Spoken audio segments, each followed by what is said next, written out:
इसी सदन में चीजें मुझे लोगों से सुनने को मिल रही हैं कि साहब, एक तो उत्तराखंड में जो सरकार चल रही है त्रिवेंद्र रावत जी की, वो त्रिवेंद्र रावत जी की सरकार एक्चुअली बीजेपी सरकार नहीं है, वो कांग्रेस बीजेपी की मिलीजुली सरकार है। ये मैं नहीं कह रहा, उत्तराखंड के लोग कह रहे हैं। वो कह रहे हैं कि जी मुख्यमंत्री तो भारतीय जनता पार्टी का है, मंत्री कांग्रेस के हैं।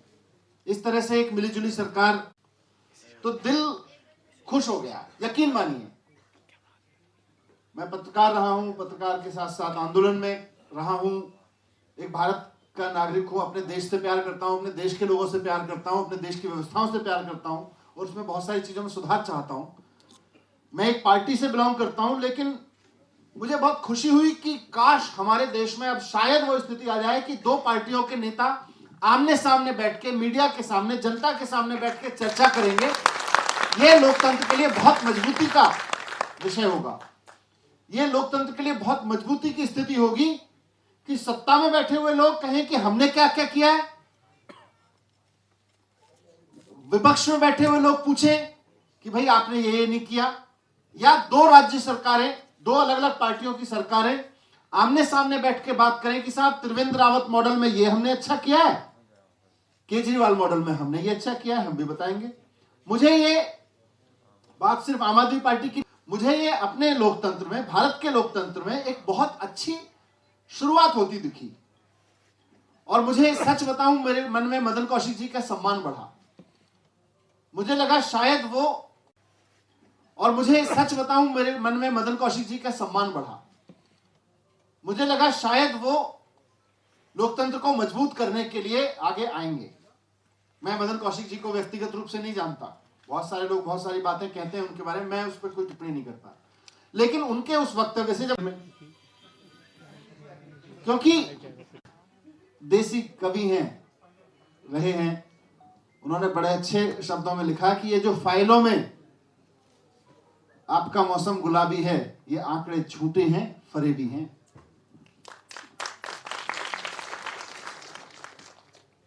तो ये 100 योजनाएं हो सकता है उन्होंने कागजों पे बना के रखी हो त्रिवेंद्र रावत जी ने, लेकिन अगर जमीन पे उतरी होती, जमीन पे लोगों को फायदा हुआ होता, शिक्षा में कुछ स्कूल अच्छे हुए होते, प्राइवेट स्कूलों की फीस कम हुई होती या रोकी होती, बिजली सस्ती की होती, पानी पे कुछ काम किया होता, रोजगार, महिला सुरक्षा पे काम किया होता, तो आते जरूर।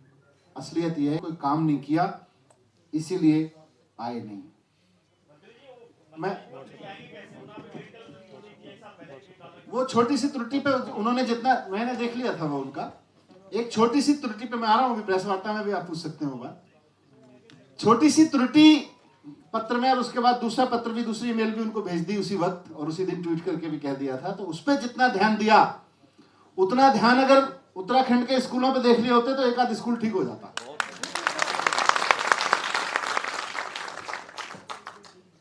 तो पता उनको भी सब है।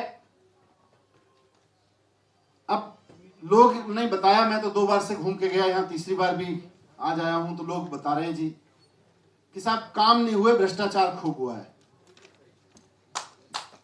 त्रिवेंद्र रावत जी के एक सहयोगी विधायक हैं पूरन फरतेयाल जी, वही काफी कुछ बताते रहते हैं।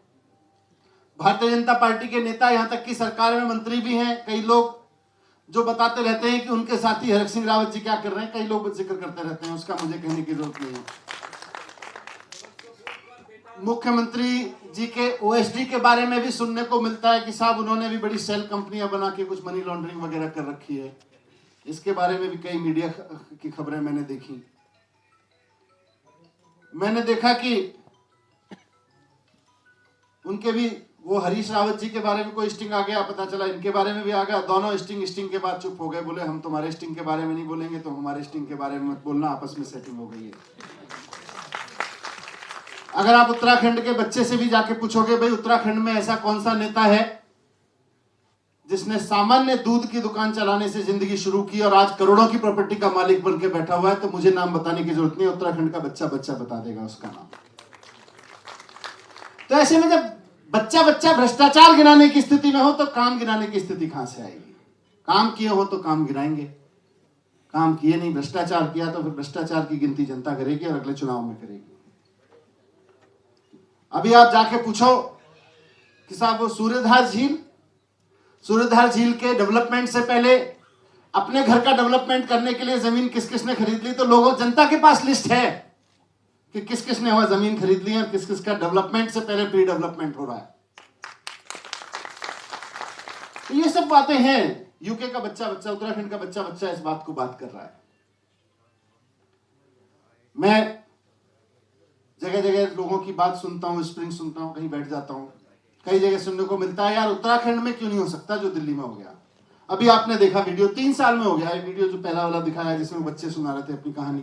2015 में सरकार आई थी और 3 साल के अंदर अंदर दिल्ली के सरकारी स्कूलों की तस्वीर बदलने लगी थी। और आज तो ये हो गया है कि 98% रिजल्ट आता है दिल्ली के सरकारी स्कूलों का।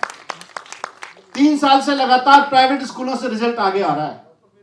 आज दिल्ली में सरकारी स्कूल है, उत्तराखंड में एक भी हो तो बताओ जहां से सरकारी स्कूल से पढ़ाई करके बिना कोचिंग के बच्चे आईआईटी में जा रहे हैं, जेई क्रॉस कर रहे हैं, नीट क्रॉस कर रहे हैं।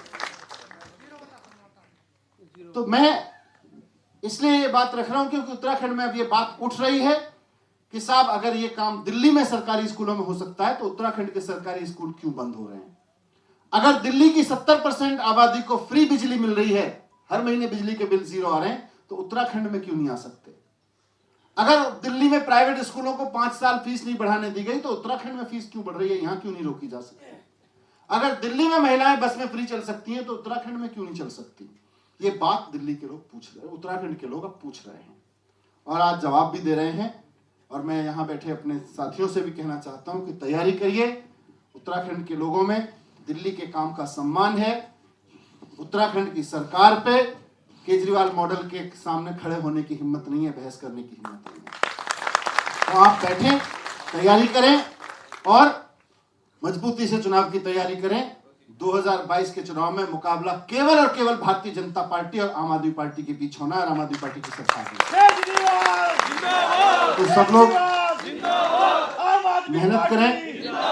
अब मैं रिक्वेस्ट करूंगा संजय जी से आगे प्रेस वर्क, क्योंकि अब मैं मान सकता हूं कि इतना लंबा इंतजार के बाद तो शायद मंत्री जी अपनी बात से पलट गए हैं और अपने ही दिए न्योते को वो भूल गए हैं या उससे भाग रहे हैं। भारतीय संस्कृति कहती है कि मुकाबला किया जाए, भारतीय संस्कृति कहती है कि लोगों के लिए काम किए जाए और फिर डट के मुकाबला किया जाए। भारतीय जनता पार्टी की संस्कृति कहती है कि चुनौती दी जाए और भाग जाया जाए। ये उत्तर प्रदेश में भी इन्होंने ये किया था। जब हमने कहा उत्तर प्रदेश में चुनाव लड़ेंगे तो उनके मंत्रियों ने कहा आइए चुनाव लड़िए, बहस करिए हमसे, क्या किया आप लोगों ने, हमने क्या किया बताते हैं। हमने कहा आ जाते हैं। वहां के मंत्री जी भी भाग गए। यहां भी इन्होंने कहा आप यहां आ जाओ, हम वहां जाएंगे, बात करते हैं। यहां के मंत्री जी भी यहां तो नहीं आए। तो ये भारतीय जनता पार्टी की संस्कृति समझ में आ रही है कि भाग जाओ। भारतीय संस्कृति कहती है मुकाबला करो और बीजेपी की संस्कृति कहती है निकल लो, चुपचाप निकल लो। मैं फिर से इस उम्मीद में कि हो सकता है उनका मन हो दिल्ली में ही बात करें, मैंने अपनी चिट्ठी में दूसरी रिक्वेस्ट भी की हुई है। 6 तारीख को मैं दिल्ली में उनका इंतजार करूंगा। दिल्ली में उनको बताऊंगा कि कैसे 70% जनता को बिजली फ्री कर दी केजरीवाल सरकार ने, केजरीवाल जी ने। बताऊंगा कि कैसे केजरीवाल जी ने उतने ही संसाधनों में स्कूल बढ़िया कर दिए, सड़कें बढ़िया कर दी। ईमानदार राजनीति कैसे होती है वो बताऊंगा मैं। तो मैं उम्मीद करूंगा कि आज तो नहीं आए, लेकिन हो सकता है 6 तारीख को वो दिल्ली पधारे। मैं ओपन निमंत्रण दे रहा हूं, 6 तारीख को दिल्ली आए, लिख के भी मैंने उनको दिया हुआ है।